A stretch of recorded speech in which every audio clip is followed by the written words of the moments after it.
the arid, sun-scorched plains of northern Namibia and southern Angola, the Himba people stand resilient. This ancient semi-Nordic tribe has carved out a life amid some of the harshest conditions on earth. Their villages are composed with huts crafted with skill and precision, saplings bound with palm leaves, covered with mud and cow dung. These humble, earth-toned structures are both refuge and reflection of the landscape they call home.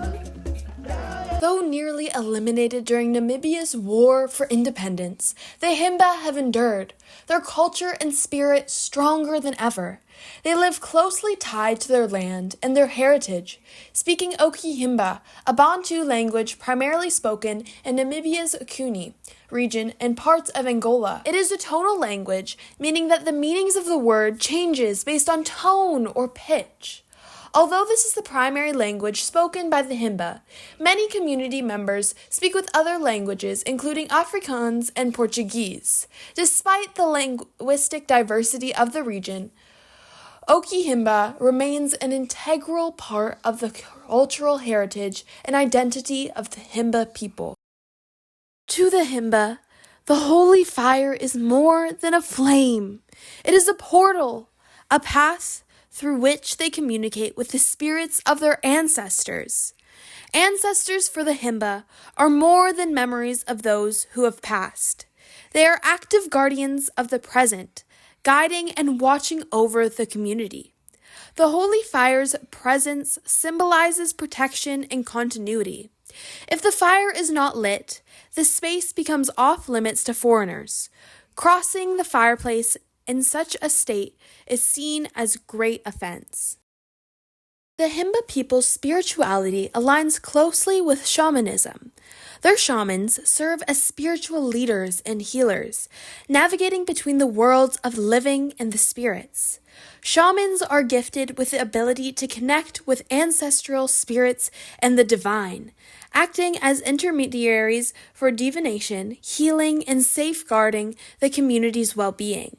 Through these practices, the Himba reinforce their bond with the natural world, believing in the power of spiritual energies present in all life. Another key concept within Himba belief is Omiti. While interpretations of Omiti vary, it's sometimes described as witchcraft, bad medicine, or even black magic. This mysterious power, considered both feared and respected, holds the potential for harm if used with ill intent. When unexplained misfortune or death occurs, the Himba may attribute it to Omiti, a reflection of their profound understanding of unseen forces. Omiti embodies the idea that thoughts and intentions, especially malicious ones, carry real power. Traditionally, many men marry multiple women, with wealth often determining this. However, women may have boyfriends even after marriage, and some single women have children with married men, a reflection of Himba society's open-minded views on relationships. Women play a key role in cultural continuity, with inheritance passing through the maternal line and decision-making often in their hands. This matriarchal structure strengthens their influence in the community, highlighting their role as bearers of tradition.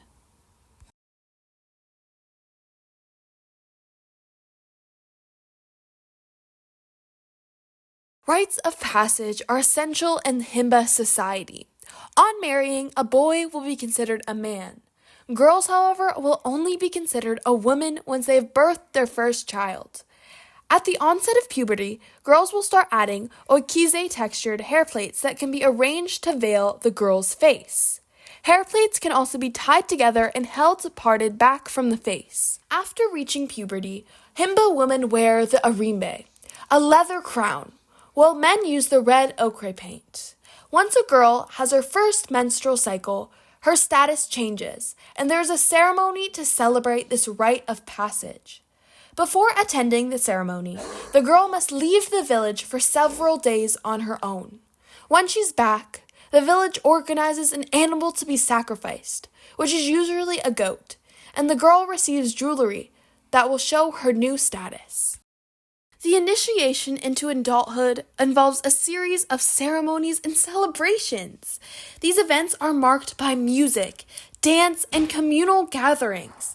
They provide an opportunity for the community to celebrate the initiates, transition, and welcome them as adults.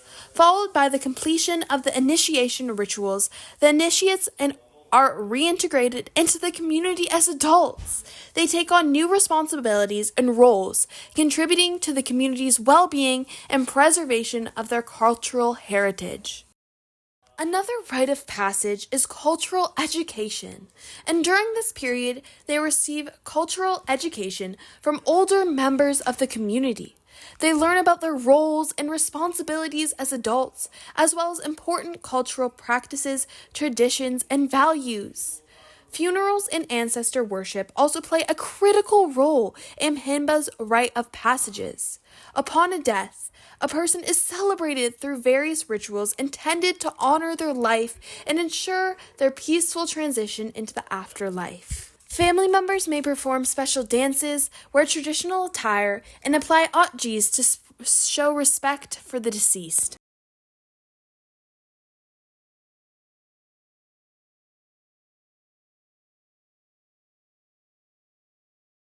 The arts play a crucial role in the Himba tribe. Himba people are known for their distinctive red ochre body paint and elaborative hairstyles, created using a mixture of animal fat and ochre pigment. Himba craftsmanship is the most notable in the creation of jewelry and ornamental objects. They produce intricately designed items like ivory or bone buttons, woven baskets, and jewelry made from leather, iron, ostrich eggshell beads, and makalani nuts. These objects are not only decorative, but carry cultural and symbolic significance, often indicating social status or life stages. Oral traditions remain a vital part of Himba culture, with stories passed down through generations to convey lessons and knowledge. These stories are often interactive, incorporating gestures, illustrations, and the environment itself. For instance, storytellers may draw in the sand to visualize paths or characters from their narratives. Himba stories often explain the origins of their people, animals, or natural phenomena. For instance, they tell the stories about their ancestors and gods, reflecting their connection with the environment and spiritual beliefs. A myth in the Himba culture is the Mukuru, their ancestor. They believe that Mukuru is an all-powerful and kind entity who governs the universe and is responsible for the creation of all things. Music is woven into the Himba life, often performed during rituals, celebrations, and gatherings. Traditional instruments like the kora and djembe accompany these performances. Dance is central to ceremonies that mark life events, such as birth, marriages, serving both as celebrational and spiritual expression. There's a musical tradition within this culture. When a Himba woman decides to have a child, she listens until she can hear the song of the child who wants to come. After she has heard the song of this child, she comes back to the child's father and teaches him the song. When the child is born, the old woman and the people gather around them and sing the child's song to welcome them. As the child grows up, the other villagers are taught the child's song. The Himba's diet is simple yet sustaining, with staple dishes of maize porridge and sour milk. Twice a day, they prepare porridge from maize or mahangu flour, sometimes adding oil for richness, occasionally eggs, herbs, honey, and wild fruits for supplementing their meals. Meat, usually from goats or cattle, is reserved for special occasions, reflecting its status. Their diet also includes foraged vegetables, wild plants, and oshikundu, a drink made from millet. As the sun dips below the Namibian horizon, the Himba's rituals, songs, and stories come alive around the holy fire. This is a people bound to the rhythms of nature, where each day's survival and every tradition echo their ancestors' spirits and the land they cherish. Yet, with the influence of modernity approaching, The question remains, can the Himba adapt without losing the essence of who they are?